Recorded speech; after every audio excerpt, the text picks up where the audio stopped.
Tonight, Texas holds the nation's attention as senior Senator John Cornyn announces that he's seeking to lead the Republican Party in the Senate. And severe fires rage across West Texas in the largest wildfire in the state's history. At least one person is dead in Amarillo. We have the story. Broadcasting live from the University of North Texas, this is ntTV Nightly News.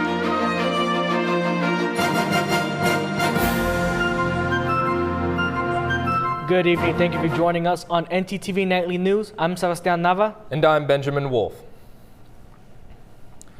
John Cornyn is the first senator to announce plans to campaign for the position of Senate Republican leader.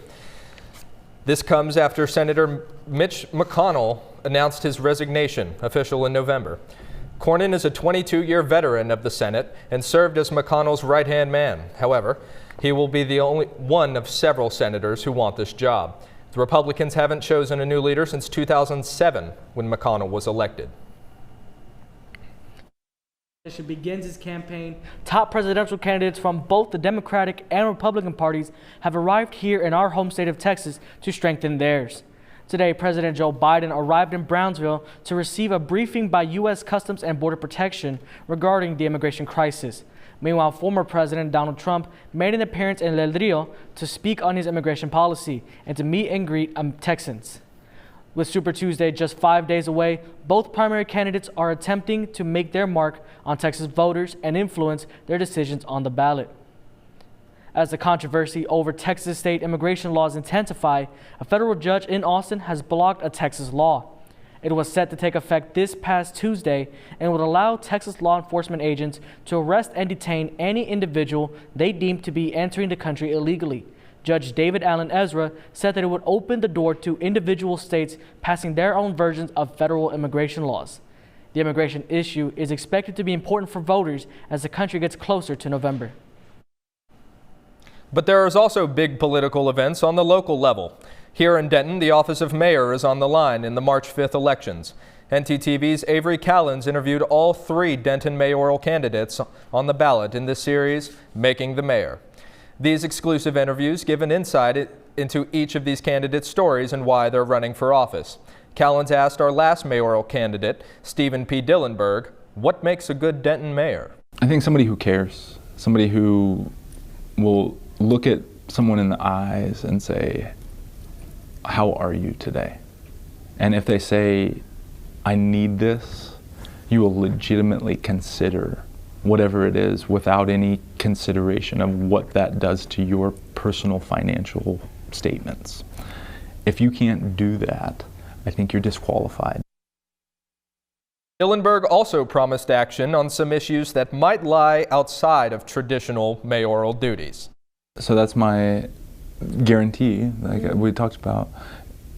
If I don't get cancer cured by the time the students are back here, if 25% of students will stay in town through May the 4th, then that's enough to get me elected. You can catch all the candidates' interviews on ntTV's YouTube archive. Each of these candidates have unique backgrounds and perspectives to bring to the Denton community. So check out the person behind the name on the ballot. Well, Ben, with all this craziness going on with our weather, I don't know if I should be going outside in shorts or a trench coat. Yeah, no kidding. Let's take it over to our weather anchor, Jalen Tucker, who can tell us more in our first look. Thanks, guys. Yes, definitely keep them jackets on standby right now. We're looking at those current conditions right now. It is 47 degrees currently right now, feeling like 43. It's been a very rainy, gloomy day here in Denton, Texas, with that wind speed coming 7 miles per hour. Now look at tonight's conditions. Yes, so tonight it's going to be 43 degrees outside, feeling like 40, but that wind speed does drop down to 6 miles per hour, but still very cloudy night at Denton, Texas. Now going into tomorrow's conditions, we are going to see some sunny skies. So a nice little glimpse of that spring weather being 72 and going to feel like 70 degrees and that wind speed being 11 miles per hour. Now, guys, I'll be back later in the show to give that full weather forecast, but so far, let's go back to the desk. Thanks, Jalen. Hey, Ben, real quick. How many months in a year have 29 days? I think most of them do, right? Well, you're right, but this year's is special because February actually has 29 days this year as well. So let's take it over now to our live reporter, Valeria Herrera, who has more. Valeria? Thanks, guys. If you took a look at your calendar today and thought that there was a typo or even a glitch on your iPhone, you were not mistaken because today is Leap Day. And not only is it an extra day that occurs every 4 years, it is also the birthday to more than 5 million people. Those who are born on today's day are referred to as leaplings or leaplers. Why, you may ask? Because the unofficial mascot of this holiday are frogs, and frogs leap. So with that, I wish a happy birthday to all the leaplings and the leapers. And to the non-leapers, happy Leap Day. That's all I have for you all today. Back to you guys at the desk. Thanks, Valeria. Later in the show, an FDA investigation shows that many fast food wrappers have dangerous chemicals, while Chick-fil-A recalls a fan favorite sauce. And right when we get back, we have information on the wildfires spreading across the Panhandle. Hey UNT, primary elections are almost here. Join us live at 7 p.m. on March 5th for our Your Choice 2024 primary election show. We will have a panel of UNT's very own political science experts. We'll also have bilingual coverage, live updates on numbers and polls, and discussions over hot-button issues that will impact this year's election. You can catch the broadcast on Frontier 46, Charter 192, NorthTexasTelevision.com, as well as our YouTube and Facebook page, and you can see live updates on North Texas TV's Instagram page. Here to keep you covered and informed on this year's election, we're North Texas Television.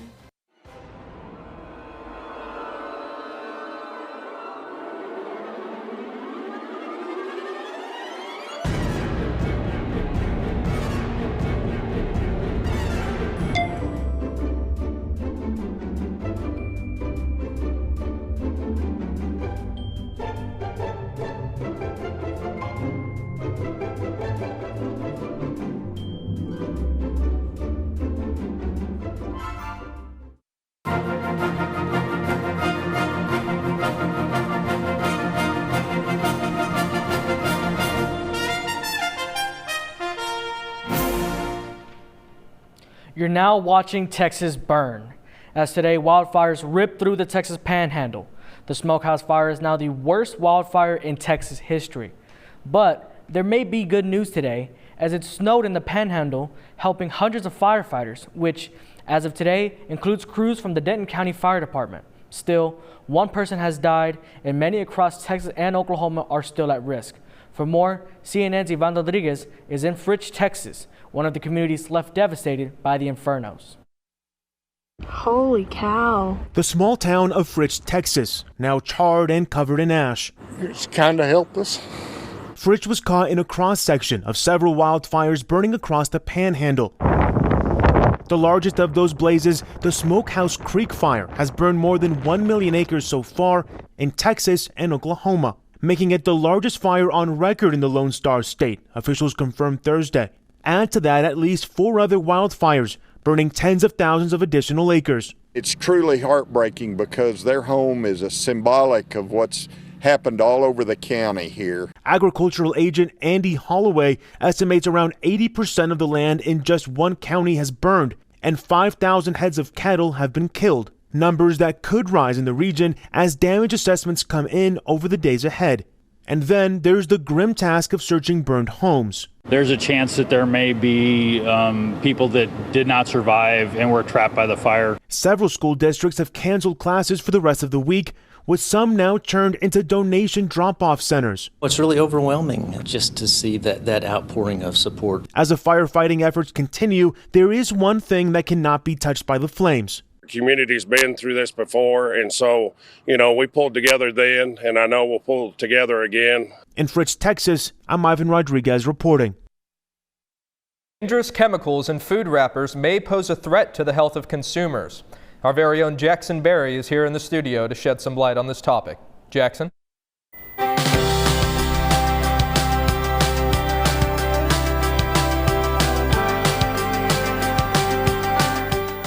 Thanks, Ben.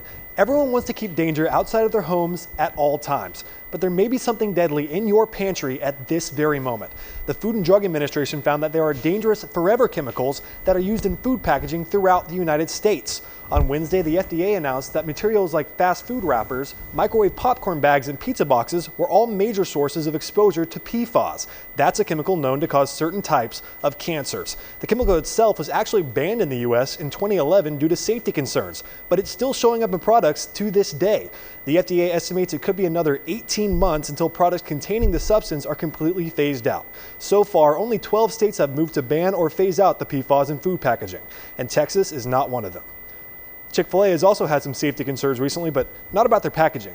Their famous Polynesian sauce is currently being recalled due to allergy concerns. The popular fast food chain says the sauce packages may contain wheat and soy allergens. Chick-fil-A strongly advises any customer that was given the Polynesian sauce between the 14th and 27th of February, throw the sauce packages out immediately. If your loved one deals with soy or wheat allergies, I advise you to stick to the plain old Chick-fil-A sauce for the time being. Thank you guys. Back over to the desk. Thanks, Jackson. You know, it's actually really tough to hear since I was actually planning on going to Chick-fil-A after the show, so. I'm surprised you were planning on going anywhere at all with how cold it's been recently. Hey, as long as it's not Sunday, any weather's Chick-fil-A weather. So now let's toss it over to our weather anchor, Jalen Tucker, so we can find out what we should be expecting in tonight's full weather forecast.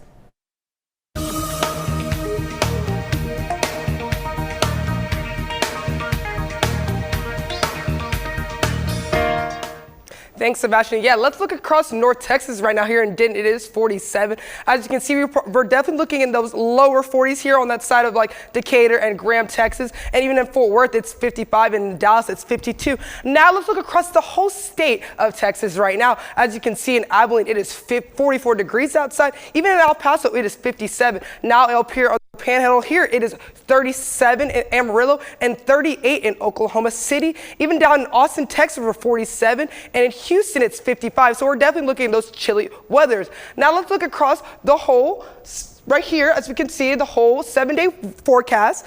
On going into the weekend, we're looking at those 70, 80 degrees weather. On Friday, it's going to be 71 being the high, 50 being the low. Going on Saturday and Sunday, we're looking at those upper 80s, lower 80s, and those low mid 50s. Going into Monday, it's going to be 80 degrees outside with the low being 54. Now going into Tuesday, it's going to be 75 being the high, 48 being the low. Even on Wednesday, 72 and 49 being the low. So we're going to see the nice sunny skies. But now going into Thursday, we are going to see a chance of rain, 55% chance, with 69 being the high and 51 being the low. So that's all I have for weather. Now let's go back to the desk. Thanks, Jalen. Well, Sebastian, I know you're a little upset about not going to Chick-fil-A, but at least you get to go to Union Fest on Monday. You know, that actually does sound like a lot of fun now that I think about it. Let's toss it over to our live reporter, Alexandria Tetters, who has more on the events we're all looking forward to. Thanks, Sebastian. The University Union here at UNT has been a space dedicated to students for 75 great years. Now, the Union we visit today is the fourth one in UNT history, constantly growing to accommodate students' needs. It's a place for students to grab a bite to eat, use campus services, or even unwind in the art gallery. I'm here with Molly Orr, Director of Programming and Arts, to talk about Union Fest, a day dedicated to celebrating the Union. Now, what is the Union's goal on its 75th year here on campus? I think we want to continue to build on the rich history and traditions we have here on campus, be a space where students can come, hang out, enjoy the services here, but also relax and have fun and just really get to connect with one another. For sure. And what kind of fun activities can students expect on Union Fest? Yeah, we have a full day of events from 8 a.m. to 10 p.m., hoping that students can stop by at some point throughout the day, whether they want to grab a cupcake and listen to some jazz or win a t-shirt at the carnival or come do silent disco and live band karaoke in the evening. Well, it sounds like it's going to be super fun, so hopefully you can join us here down at the Union on March 4th to celebrate the Union. That's all I have for you guys tonight. Back to you at the desk. Thanks, Alexandria.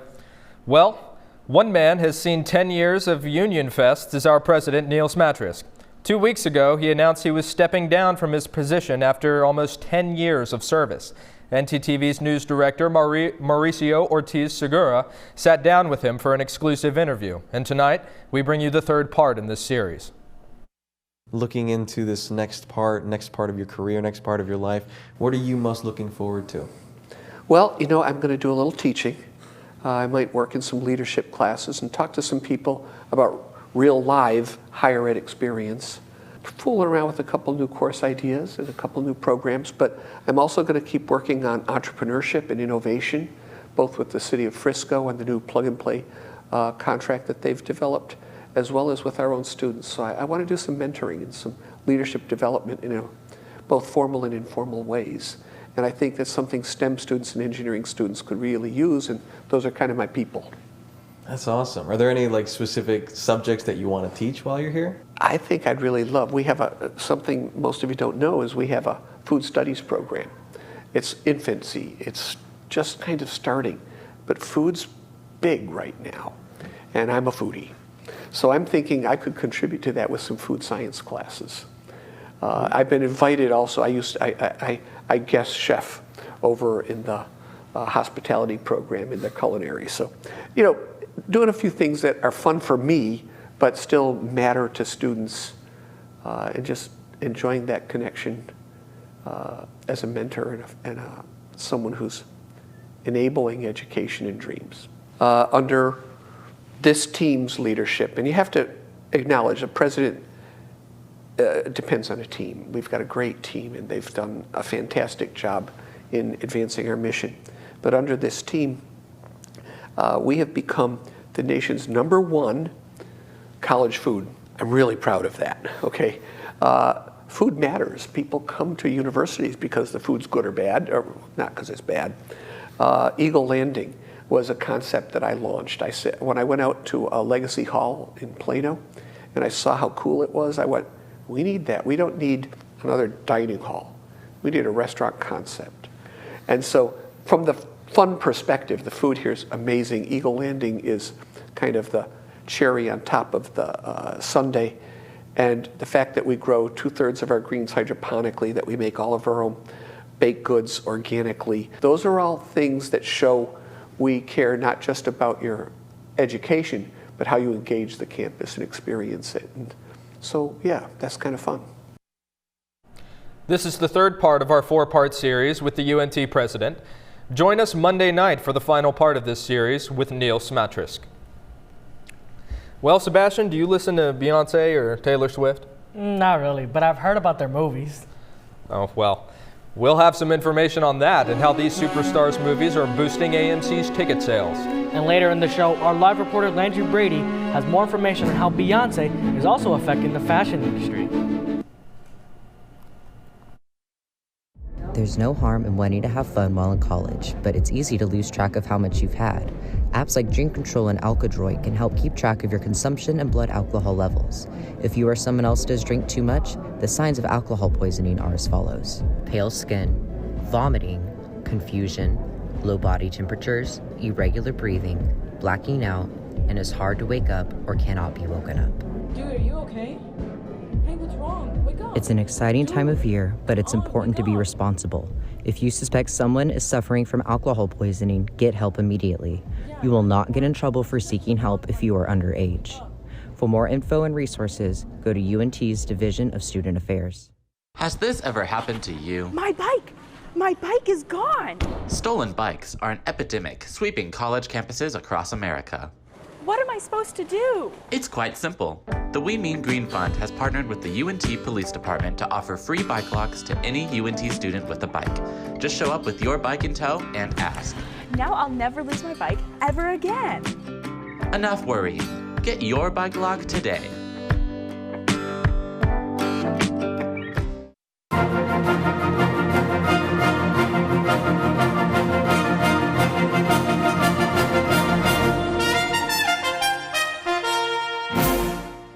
Welcome back. 13,400 workers at video game company Electronics Arts found out that their jobs may be up in the air as the company announced its plans to lay off 5% of its employees. This follows the job cuts made at the company last year. That saw over 800 workers lose their jobs. The multi-billion-dollar company announced the job cuts along with a memo from CEO Andrew Wilson that the company would be restructuring, cutting production of several in-development games, including a Star Wars game, and ending access to several ongoing live service games. The EA layoffs follow a trend across the video game industry, including Microsoft Gaming, Sony's PlayStation, and Riot Games, which combined are worth over $50 billion. The movie theater industry is back, and it's all thanks to two unlikely heroes. AMC owes it to Taylor Swift and Beyonce for a bottom-line boost. The theater chain reported fourth quarter revenue of $1.1 billion. That's an increase of more than 11% from the same time last year. AMC CEO says literally all of the increase is due to two concert films, Taylor Swift, The Eras Tour, and Renaissance, a film by Beyonce. Both films are AMC exclusives, the first the chain has distributed on its own in their history. Well, Sebastian, have you heard Beyonce's new album? You know, I haven't had a chance to yet, but I've heard some really good things about it so far. Well, you're missing out. It's really revolutionized the way people listen to country music. Let's take it over to our reporter, Landry Brady, who has more on the story. Landry? Thanks, guys. If you've listened to the radio recently, you might have noticed a familiar voice taking over the country music scene. Beyonce has set new records with the country charts with her new hit singles Texas Hold'em and 16 Carriages. Beyonce has not only changed the way people listen to country music, but she has also caused a worldwide increase in Western fashion. After she announced her new music during the Super Bowl, searches for things like cowboy hats and boots have increased by over 100%. I'm here at Thrift for Good in Denton, Texas, to check out all of the different country western wear that they have to offer, which I'll be able to show you later in the show. Make sure to check out Thrift for Good's mural contest, which ends tonight. They are looking for a local artist with a creative idea to fill up an empty mural space that they have on their building. Make sure to apply fast if you are interested. Again, check back later in the show for a chance to look at our country outfits. Back to you guys in the studio. Thanks, Landry. Well, Ben, did you see the Lakers game last night? I did. LeBron made a pretty heavy comeback towards the end. That's right. You know, I can never get tired of watching LeBron James. But right now, let's take it over to our sports anchor, Jordan Lindsay, for more. Jordan? Thanks, Sebastian. LeBron just led one of the biggest comebacks this season. We'll provide you with the news after the break. And now we return to Fabric of Passion. Oh, Hector, it will be so hard for us to part, but we must. But, my love, what did I do? I thought we were meant to be together forever. I am so disheartened to say that you're just not in style anymore. But you will be, to someone else, in a better place. You're gonna shred me? No. I'm donating you to one of the many clothing donation boxes available on campus. There is one in the Union by the Syndicate and one on Union Circle Drive. Oh, well, why didn't you just say so? I'm gonna be someone's new shirt. I thought you'd be more distressed. Oh, absolutely not. It was cramped in your closet anyways. Maybe you would like to be shredded after all.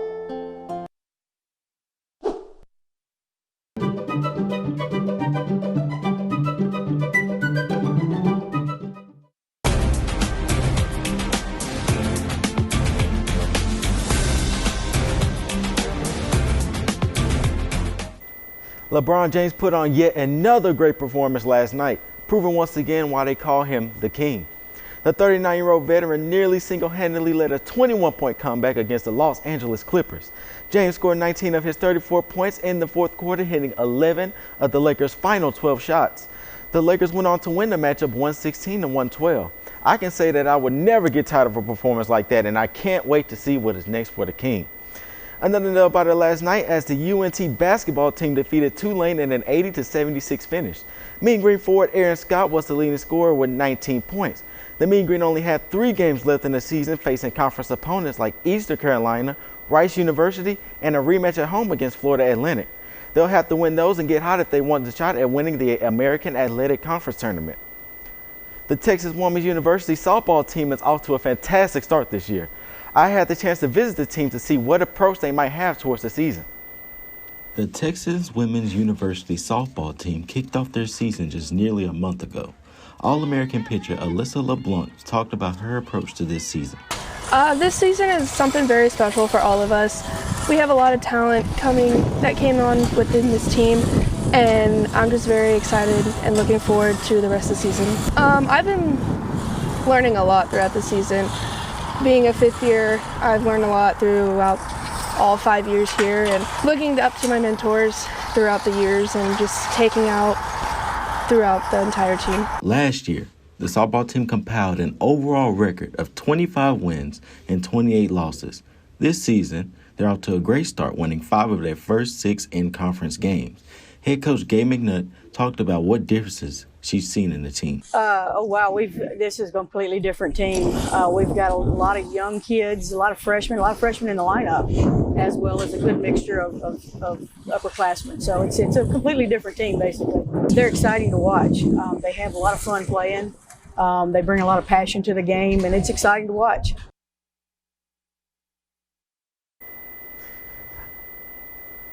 I can say that it was very exciting to see how this team prepares to win. I myself can learn a thing or two watching them play. That is all for sports. Now back to you at the desk. Thanks, Jordan.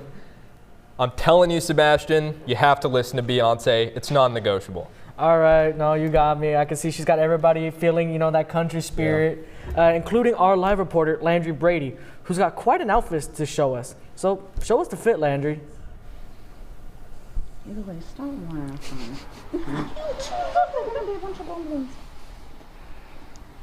Well, guys, I was able to change it to my Beyonce-inspired country western outfit thanks to all the people here at Thrift for Good. And my friends here that also work for Thrift for Good are also in their country western outfits.